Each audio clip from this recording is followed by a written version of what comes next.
Vamos a empezar a hablar el día de hoy de código sepsis. Mi nombre es Daniela Cepeda, residente de tercer año de Medicina Interna.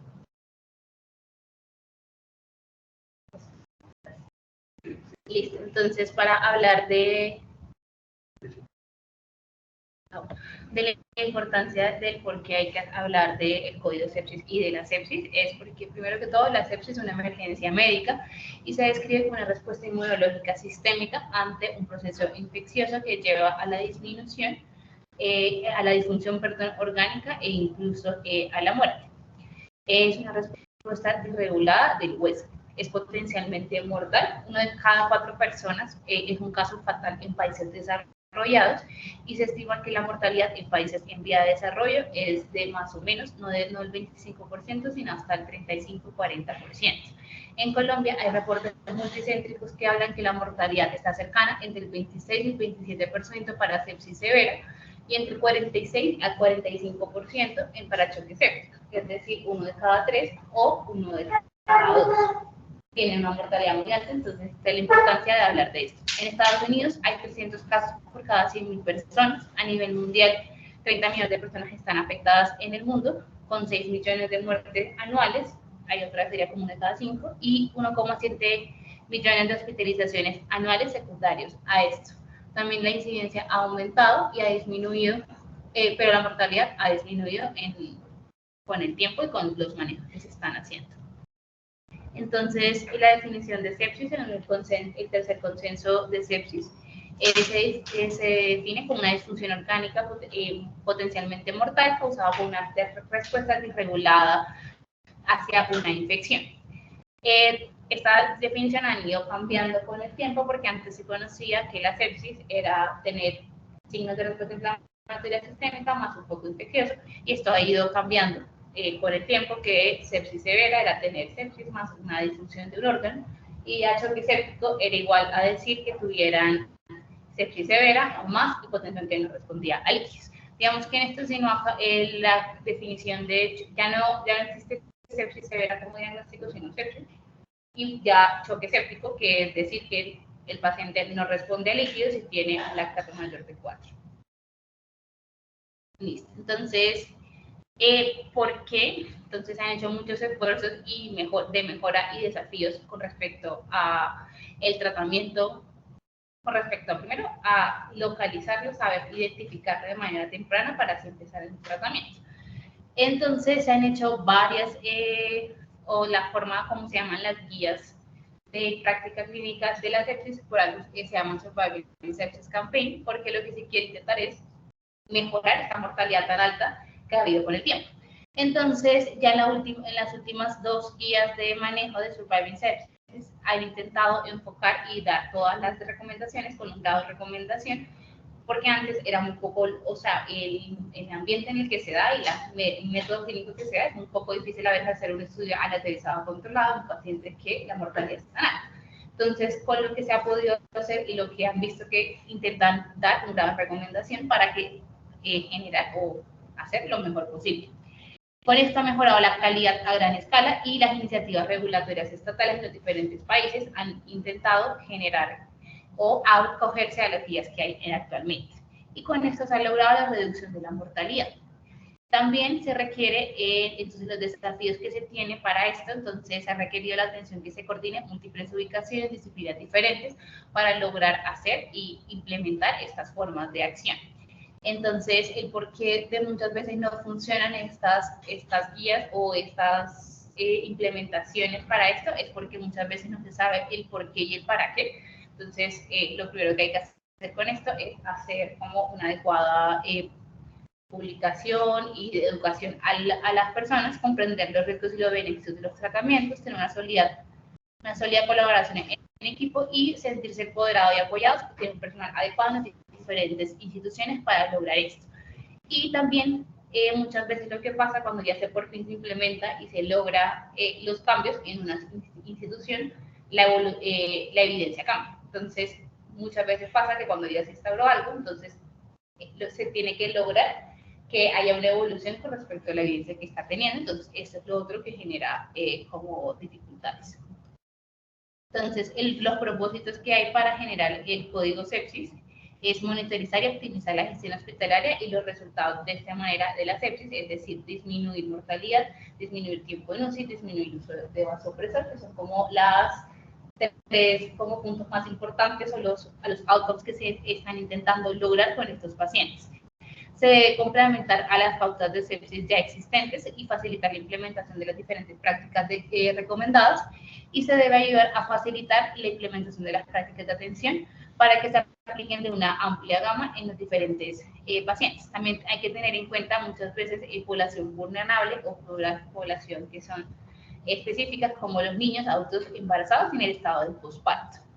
También va a permitir que haya una flexibilidad en la estructura de diferentes programas hospitalarios de la sepsis e implementación de la atención. Entonces, ¿cómo lograr implementar un programa de estos? Entonces, lo primero que tienen que hacer es identificar al líder o colíderes de los diferentes programas sepsis. Entonces, ellos en este, bueno, que es un estudio de la CDC, bueno, es como una recomendación de la CDC, lo que mencionaban era que lo primero que tenían que identificar en el hospital donde estén, qué persona era la más idónea o qué dos personas se podían lograr para esto. Y mencionaban que lo ideal es que fuera una jefe y un médico y un physician. Lo segundo, obtener el apoyo de los líderes del hospital y en el sistema de salud, porque no sirve de nada tener o implementarlo si las personas que van a dar todo el apoyo económico, la parte de la administración y la parte de la organización no están de acuerdo. Tercero, realizar un análisis de las diferentes necesidades e identificar los requisitos regulatorios o los informes aplicables. Eso refería más que todo a toda la parte administrativa que se necesita hacer luego de poder implementar el código sepsis. Cuarto, obtener los datos resumidos sobre el desempeño regulatorio y el uso de las diferentes herramientas de detección de sepsis y conjuntos de pedido para identificar las áreas que necesitan mejora. Con esto mencionaban que una vez ya tengan las diferentes autorizaciones, entonces ver qué es lo que tienen, hay que mejorar, que hay que cambiar para lograr poder implementar el código sepsis. Y por último, establecer los diferentes objetivos iniciales para el programa de sepsis basados en el análisis de necesidades que se había hecho previamente.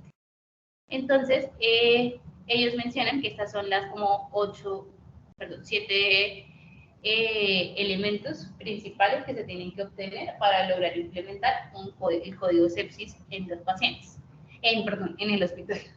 Entonces, tener el compromiso por parte de los líderes del hospital, tener responsabilidad, tener una experticia multiprofesional, hacer acción en esto, hacer un seguimiento, un reporte y educación.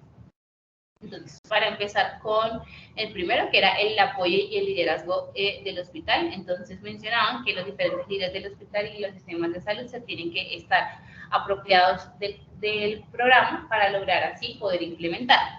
Mencionaban también que debían proporcionar los diferentes líderes y para gestionar este programa, y que estas personas deberían ser o que su única acción o responsabilidad en el hospital debería ser el líder de esto. ¿Por qué? Para poder lograr los diferentes outcomes que quieren obtener, tiene que estar la persona enfocada en esto. Y para esto mencionaban que se deberían proporcionar a los diferentes líderes diferentes programas de educación para que tengan todo el tiempo una educación continua. Para esto, proporcionar los diferentes recursos para que lo puedan obtener y identificar como prioridad a estas personas.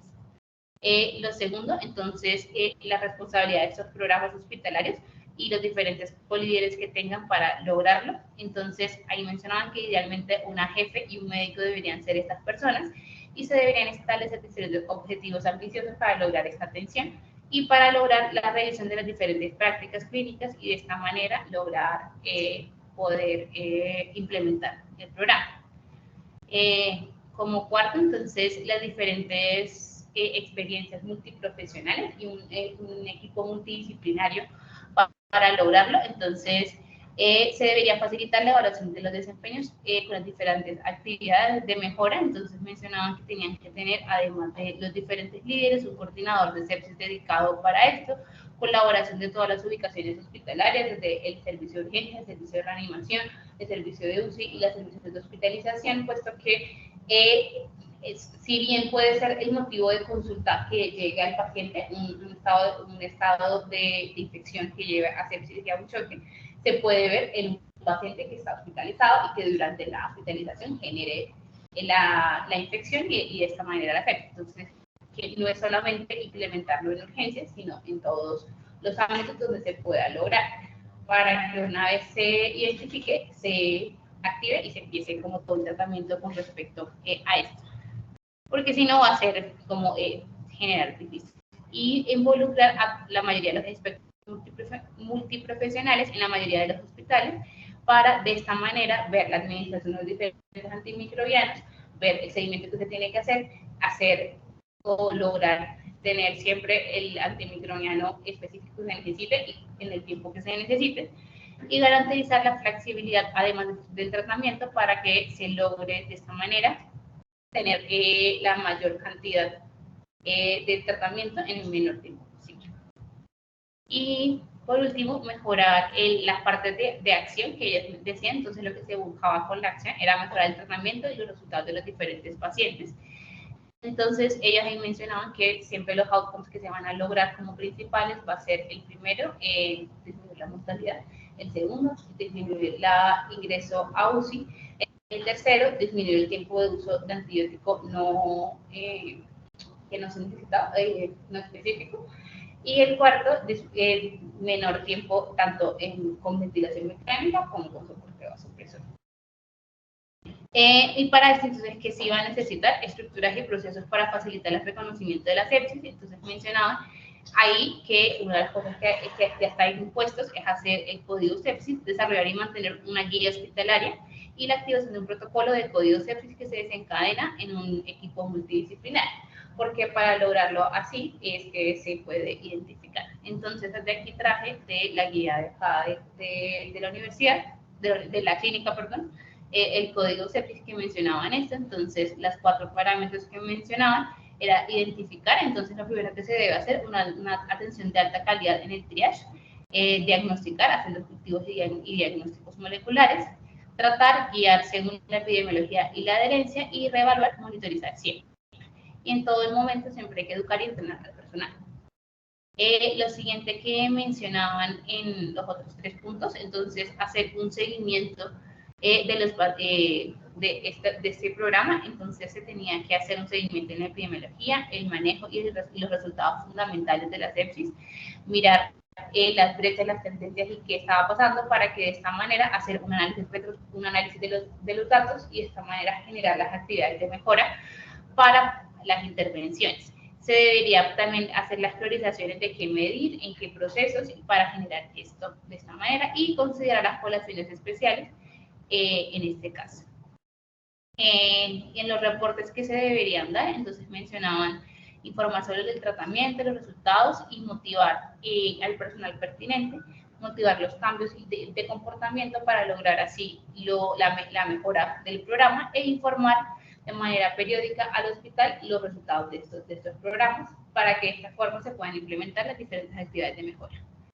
Y ya por último, en la educación, entonces no servía de nada obtener todos estos resultados, toda esta información, si no se lograba hacer una educación a todo el personal del hospital que tuviera en contacto con ellos, desde el auxiliar funcional hasta el médico y el responsable, para que todos se apropien como tal del programa y de esta manera poder tener el éxito del mismo. Listo. Entonces, esto era lo que decía del artículo que me dijo, y un resumen muy grande. Entonces, aquí para mencionar, entonces, el código sepsis, lo que se quiere hacer es, lo primero para lo que le queremos buscar es cómo lograr identificar a los pacientes de manera más temprana y más rápida. Entonces, de esto ha tenido una discusión amplia durante el tiempo de cuál es la mejor forma de identificarlos de manera rápida. Entonces, siempre se ha escuchado las escalas SOFA, SOFA y NEWS para esto. Entonces, inicialmente el SOFA era lo que se consideraba la identificación de la disfunción orgánica para ver esto, y una puntuación de SOFA mayor de 2 era igual a decir que el paciente tenía alto riesgo de mortalidad y de infección. Sin embargo, el problema con esta escala es que necesita paraclínicos para poder identificarlo, y un paciente que llega en estado de choque o está mal, pues no tiene tiempo de que le salgan los parámetros para poder activar o empezar. Entonces, por eso se logró posteriormente entonces intentar hacer el Quick SOFA, que demostró la validez predictiva estadísticamente superior a la escala SOFA para esto, que lo que mencionaba en el Quick SOFA eran 3 parámetros clínicos, que era la presión del estado de conciencia, los cambios en la sistólica, una sistólica menor de 100 y tener una frecuencia respiratoria mayor de 22. Pero igual de esta forma también se han comparado tanto el Quick SOFA con la escala NEWS para ver esto, y se dieron cuenta que realmente en la escala NEWS, como tiene más puntos para ver, tiene una mejor sensibilidad para esto. Entonces, por esto, en las recomendaciones de la última guía del Surviving Sepsis recomienda en contra de usar el Quick SOFA frente a usar el CIRS o el NEWS o el NEWS 2 para implementar una escala en el triage. Entonces, esta es la escala NEWS 2, que es National Early Warning System. Lo que queríamos saber, si se dan cuenta, son únicamente con los signos vitales que se logran. Entonces, una escala NEWS mayor de 10 es una respuesta urgente al servicio de urgencias. Entonces, en los primeros 20 minutos que se debe lograr, no, esto quedó al revés. Bueno. Entonces, ver en los signos en los primeros 20 minutos, cuando ya se logra, voy a cambiar esto, entonces es mirar el NEWS, que el NEWS sea mayor de 10, entonces mirar, entrar a la sala de reanimación y de esta manera ver si tiene o no sospecha de infección. Entonces, aquí hay que ver si el paciente tiene signos y síntomas que te hagan pensar que el paciente pueda tener algún estado de infección, y si es así, ¿cuál sería el foco para lograrlo? Lo siguiente que hay que ver es que si tiene a nivel clínico una disfunción orgánica que pudiera tener, y si de esta manera la causa de esto sería la sepsis. Muchas veces hay que tener en cuenta que el estado de sepsis puede ser un estado en un comienzo que puede ser bastante inespecífico, sin unos síntomas claros que te identifiquen un poco, pero hay que siempre hacerlo. Y lo que mencionaban para mejorar esto entonces era hacer una historia clínica completa, cuando el paciente llega con un estado de conciencia, valerse de los familiares, valerse de lo que uno tenga o la historia previa para poder identificar cuál sería la causa principal. Lo otro también que mencionaban era prestar atención a pacientes con estado de vulnerabilidad, por ejemplo, pacientes que vengan de hogares geriátricos, que sean niños, que no se puedan comunicar, porque también va a ser mucho más difícil identificarlo. Y ya por último, evaluar las fuentes que pudieran ser de infección, los factores de riesgo que pudieran tener para el riesgo de sepsis, y ya los factores pronósticos mismos. Y lo otro que mencionaban, la importancia de evaluar si el paciente tiene o no neutropenia en los exámenes iniciales, puesto que cambiaría muchos o se tiene un antecedente previo de quimioterapia. Y listo. En los siguientes 20 a los 40 minutos, bueno, inicialmente acá, si uno ve que la sospecha de la infección con un NEWS 2 es positivo, uno debería entonces así activar el código sepsis. La persona que lo debería activar es el médico tratante. Entonces, lo que uno quiere hacer después de activar el código sepsis, entonces es medir o ver cuál es el estado de perfusión tisular del paciente, y ver acá entonces cómo lo mencionan que se pudieran hacer con la tensión arterial y con la media, una tensión arterial menor de 90 y una presión arterial media menor de 65. Entonces, acá con esto, el estado de perfusión se considera que está con hipoperfusión, y lo que mencionan es hacer una reanimación hídrica abundante. Entonces, ¿con qué? Con una dosis de 30 mililitros kilo. Aquí mencionan 30 minutos inicialmente de lactato de Ringer, pero lo que iba a mencionar acá es que en las guías de manejo mencionan idealmente en las primeras 3 horas. Eso creo que ya hay en las últimas y en las diferentes, tanto en la Surviving como en la de la europea, ya no ponen los 30, sino en las primeras 3 horas. Entonces, no enseguida, sino tienen bastante tiempo.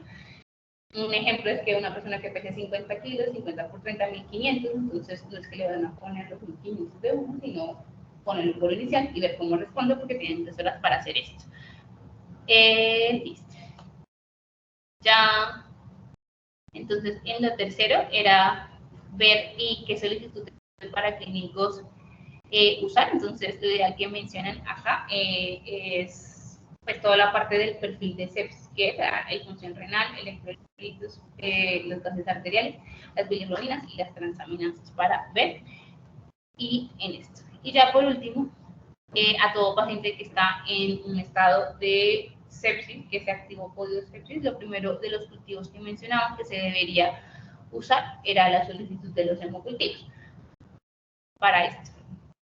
Y con respecto a los hemocultivos, entonces en la misma guía de acá de la Sabana, mencionaban que estas eran las indicaciones, como podemos ver, sospecha de sepsis o choque séptico es una de las primeras principales indicaciones para esto. Estos son los riesgos que se tienen que hacer. La interpretación va a ser que esto va a depender, uno, si es positivo, con un hemocultivo que sea positivo, de un microorganismo gram positivo que no esté en piel, es para interpretarlo, y más de dos, si es un microorganismo que estaría organismos cutáneos en piel que estén positivos, ahí sí se pudiera lograr o se considera que es significativo. Y ya cualquier gram negativo en piel, en sangre, también se considera que es infección, al igual que cualquier otro.